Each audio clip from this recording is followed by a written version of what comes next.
2024 లేదా 25లో డిగ్రీ లేదా బీటెక్ చదివారా? సాఫ్ట్‌వేర్ జాబ్ కోసం ఎదురు చూస్తున్నారా? అయితే కోడ్ జ్ఞాన్ 100 డేస్ కోర్సులో చేరండి, జాబ్ సాధించండి. రాజేంద్ర నగర్ కిస్మత్పూర్లో దారుణ హత్యకు గురైనటువంటి యాకత్పుర మహిళ కేసును మొత్తానికి పోలీసులు ఛేదించారు. అత్యంత దారుణంగా పాశవికంగా ఆమెను ఇద్దరు ఆటో డ్రైవర్లు అత్యాచారం చేసి చంపేశారు. యాకత్పురాకు సంబంధించినటువంటి ఆ మహిళ హైదర్గూడలోని కల్లు కాంపౌండ్లో లాస్ట్ వీక్ కళ్ళు తాగి ఫుల్లుగా ఆమె అక్కడే పడిపోవడంతో అదే సమయంలో టోలీ చౌకీకి సంబంధించినటువంటి ఇద్దరు ఆటో డ్రైవర్లు అదే కళ్ళు దుకాణానికి వచ్చి వాళ్ళు కూడా కళ్ళు తాగి అక్కడ పడిపోయినటువంటి ఆ మహిళను చూసి ఆ తర్వాత వాళ్ళు అబ్జర్వ్ చేశారట. ఆమె తాగి పడిపోయింది, స్పృహలో లేదు, అంటే ఫుల్గా తాగటం వల్ల ఆమె మైండ్ సరిగా లేక పడిపోవటం అదంతా చూసి ఆమెను అక్కడి నుంచి కిడ్నాప్ చేసి ఆటోలో, ఇప్పుడు మనం ఉన్నటువంటి ఈ ప్లేసే ఇది రాజేంద్ర నగర్ కిస్మత్పూర్ బ్రిడ్జ్ ఉంది, ఆ బ్రిడ్జ్ దగ్గరికి తీసుకొని వచ్చారు. బ్రిడ్జ్ దగ్గరికి తీసుకొని వచ్చి ఇక్కడంతా కూడా చాలా నిర్మానుష్యంగా ఉంది ప్లేస్. మీరు ఒక్కసారి చూడొచ్చు, శ్మశానం లాగా అవి కూడా కనిపిస్తా ఉన్నాయి, ఒకసారి అబ్జర్వ్ చేయండి.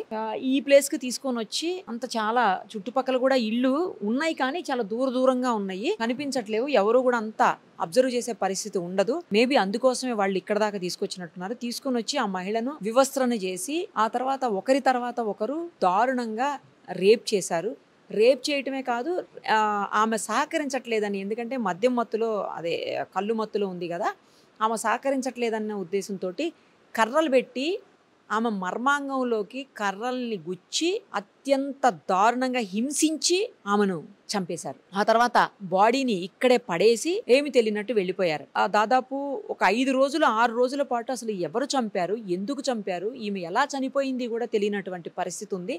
ఆ తర్వాత పోలీసులు పకడ్బందీగా మొత్తం నాంపల్లి నుంచి హైదర్గూడ వరకు మొత్తం సీసీ కెమెరాలన్నీ తీసి ఫుటేజ్ మొత్తం పరిశీలించి ఆ తర్వాత ఆ ఆటోలు ఎటుపోతున్నాయి ఏంటి, ఆమెను ఎక్కించుకున్న తర్వాత ఎటు వెళ్ళారు అని చూసి అక్కడి నుంచి వాళ్ళు ఇప్పుడు మనం ఉన్నటువంటి కిస్మత్పుర బ్రిడ్జి దగ్గరికి రావటం గమనించి అందులో మొత్తం సీసీటీవీ ఫుటేజ్ అంతా తీసిన తర్వాత పోలీసులకు క్లియర్గా క్లారిటీగా ఎవరు చంపారు, ఎలా చంపారు అనేది బయటకు వచ్చి మొత్తానికి ఎస్ఓటి పోలీసులు హంతకులిద్దరిని కూడా అరెస్ట్ చేశారు. ఇది లాస్ట్ మొన్న ఆదివారం కాక ముందు ఆదివారం జరిగినటువంటి ఘటన.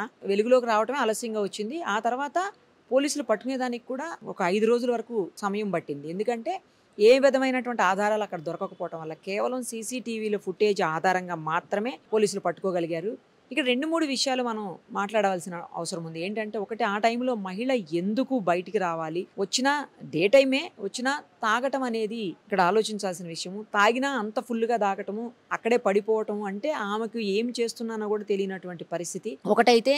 అదే సమయంలో అక్కడే ఉన్నటువంటి ఎవరైతే ఈ ఆటో డ్రైవర్లు ఇద్దరు ఉన్నారో వాళ్ళది గమనించి అడ్వాంటేజ్ తీసుకొని ఆమెని బలవంతంగా ఆటోలో తీసుకొని వచ్చి స్పృహలో లేనటువంటి వ్యక్తిని ఇక్కడికి తీసుకొని వచ్చి చేయటం, అత్యాచారం చేయటం. ఆ అత్యాచారం కూడా అత్యంత పాశవికంగా దారుణంగా. ఆమె సహకరించట్లేదండి, ఎందుకంటే ఆమె మద్యం మత్తులో ఉంది, పైగా ఆమెకి ఏం తెలియని పరిస్థితి ఉండుండొచ్చు ఆ టైంలో. అయినా వేరే వాళ్ళు ఆమెకు ఎంతో కొంత అయితే అర్థమవుతూ ఉండకూడొచ్చు, చెప్పలేము అది కూడాను. సో సహకరించట్లేదన్న రీజన్ తోటి కర్రలు తీసుకొని ఆమె మర్మాంగాల్లోకి గుచ్చి పొడిచి చంపారు. అంటే ఎంత ఘోరమైన మనుషులు తయారవుతున్నారు ప్రపంచంలో. అసలు మీరు మనుషులేనా? అసలు మానవత్వం కొంచెమైనా ఉందా మనుషుల్లో? ఇంత దారుణంగా కసిగా చంపాల్సినంత అవసరం ఏముంది అసలు? తర్వాత ఏం జరుగుతుంది? మీరు, మీ కుటుంబాలు, మీ జీవితాలు అన్ని నాశనం అవుతాయి. అది ఎందుకు మీరు ఆలోచించలేకపోతున్నారు? ఆలోచించలేకపోయారు. ఆ రోజు ఆమె కుటుంబము, ఆమె పిల్లలు, భర్త, తల్లిదండ్రులు అందరు ఇట్లా బాధపడేటువంటి పరిస్థితులు ఉంటాయి. సేమ్ టైము ఎవరైతే అంతకులు ఉన్నారో వాళ్ళ కుటుంబ సభ్యులు కావచ్చు, వాళ్ళ పిల్లలు కావచ్చు, వాళ్ళ భార్యలు కావచ్చు, వాళ్ళ తల్లిదండ్రులు కావచ్చు, అందరూ కూడా ఇబ్బంది పడాలి కొన్ని సంవత్సరాల పాటు. ఎందుకు ఇంత కర్కశంగా పాశవికంగా ప్రవర్తిస్తున్నారు అసలు మనుషులు? ఇంకొకటి, తప్పు చేసే ప్రతి ఒక్కళ్ళు బాగా గుర్తుపెట్టుకోవాల్సిన విషయం ఏంటంటే, మీరు పోలీసులకి, చట్టానికి ఖచ్చితంగా దొరుకుతారు. పోలీసుల నుంచి, చట్టం నుంచి తప్పించుకోలేరు. ఆ విషయాన్ని బాగా అర్థం చేసుకోండి. అయిన తర్వాత శిక్షలు చాలా కఠినంగా ఉంటాయి. లేట్ అవ్వచ్చేమో కానీ కఠినమైన శిక్షలు అయితే అమలవుతాయి. చట్టం చాలా సీరియస్గా ఉంటుంది. ఇవాళ రేపంతా కూడా చాలా టెక్నాలజీ పెరిగిపోయింది. ప్రతి చోట కూడా సీసీ కెమెరాలు ఉన్నాయి. అసలు ఎక్కడ సీసీ కెమెరాలు ఉన్నాయి, ఎక్కడ లేవో కూడా ఎవ్వరికీ తెలీదు. అంతలాగా మొత్తం సిటీ అనే కాదు, అసలు ప్రతి చోట కూడా సీసీ కెమెరాలు ఉన్నాయి. ఈవెన్ పల్లెటూళ్ళలో కూడా ఇప్పుడు సీసీ కెమెరాలు ఉన్నాయి.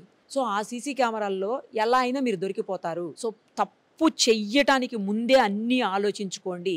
చేసే తప్పు వల్ల ఎంతటి ప్రాబ్లం అవుతుంది, ఎంత ఇబ్బందులు పడతారు, ఎన్ని ప్రాబ్లమ్స్ ఫేస్ చేయాలి మీరు కావచ్చు, మీ కుటుంబ సభ్యులు కావచ్చు, ఇవన్నీ ఆలోచించుకోండి. చట్టం అయితే వదిలిపెట్టదు. పోలీసులు ఖచ్చితంగా ఎక్కడున్నా, ఎంత లోపల మీరు దాక్కున్నా, ఎంత మనం ఎవిడెన్స్ లేకుండా, ఏ ఆధారం లేకుండా మనం తప్పు చేసామని మీరు అనుకున్నా, ఒకవేళ అలా చేసినా ఎలా అయినా సరే పోలీసులు పట్టుకుంటారు. ఖచ్చితంగా దొరుకుతుంది. ఏదో ఒక్కలు తప్పు చేసిన వాళ్ళు వదిలే వెళ్తారు, అది దొరుకుతుంది. ఇప్పుడున్నటువంటి టెక్నాలజీలో సీసీ కెమెరాలు కావచ్చు, లేకపోతే ఫింగర్ ప్రింట్స్ కావచ్చు, లేదంటే ఎఫ్ఎస్ఎల్ కావచ్చు, ఇంకా చాలా ఉన్నాయి. ఇలా ఖచ్చితంగా దొరుకుతారు.